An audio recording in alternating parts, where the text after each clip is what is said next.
నెల్లూరు నగరపాలక సంస్థ నందు క్రిస్మస్ వేడుకలు జరుపుకుంటున్నందుకు ఈ కార్యక్రమానికి సహకరించిన మన గౌరవ మేయర్ శ్రవంతి గారికి, కమిషనర్ సూర్యతేజ గారికి, మరియు ఇక్కడ ఉన్నటువంటి డిప్యూటీ కమిషనర్, అన్ని సెక్షన్ల హెడ్స్, ఇక్కడ ఉన్నటువంటి మున్సిపల్ ఎంప్లాయీస్, వారి బంధుమిత్రులకు, ఫ్యామిలీ మెంబర్స్కి, సచివాలయ సిబ్బందికి, వచ్చిన ప్రతి ఒక్కరికి కూడా క్రిస్మస్ శుభాకాంక్షలు తెలియజేస్తూ, ఈ రోజున నగరపాలక సంస్థ కార్యాలయంలో క్రిస్మస్ చేస్తున్నారని చెప్పి మేనేజర్ గారు నా దృష్టికి తీసుకొచ్చినప్పుడు మొదట కాస్త ఆశ్చర్యం వేసిన, తర్వాత కాస్త బ్రాడ్గా ఆలోచిస్తే ఇది ఒక మత సామరస్యానికి ప్రతీక.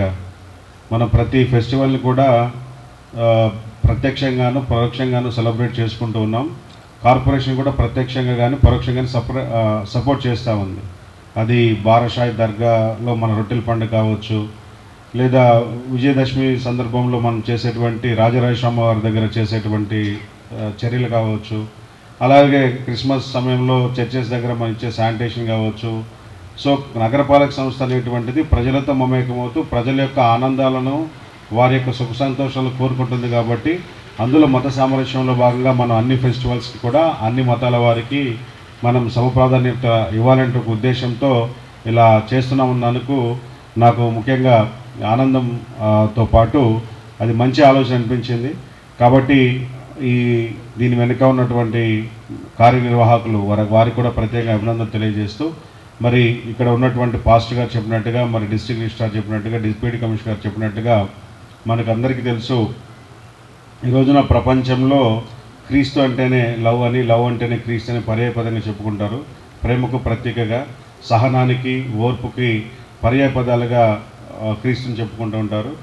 సో మనం ఈ సహనం, ఓర్పు, ప్రేమ అనేటువంటిది మన జీవితంలో కూడా కలిగి ఉన్నట్టయితే ఖచ్చితంగా మనందరం కూడా వ్యక్తిగతంగాను, అదేవిధంగా వృత్తిపరంగాను, వ్యక్తిగత జీవితంలోనూ మనం అనుకున్న స్థాయికి వెళ్ళడంతో పాటు సుఖ సంతోషాలతో ఉండడంతో పాటు ఉన్నంతలో జీవితాన్ని ఎంత ఆనందంగా ఉండాలనేటువంటి దాన్ని మనం తెలుసుకోవచ్చు.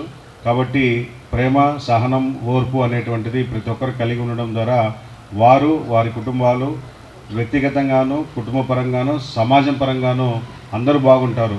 అందుకే మనకు అబ్దుల్ కలాం గారు బైబిల్ని ఇంటర్ప్రెట్ చేస్తూ ఒక కొటేషన్ చెప్తారు, when there is righteousness in the heart, there will be harmony in the home.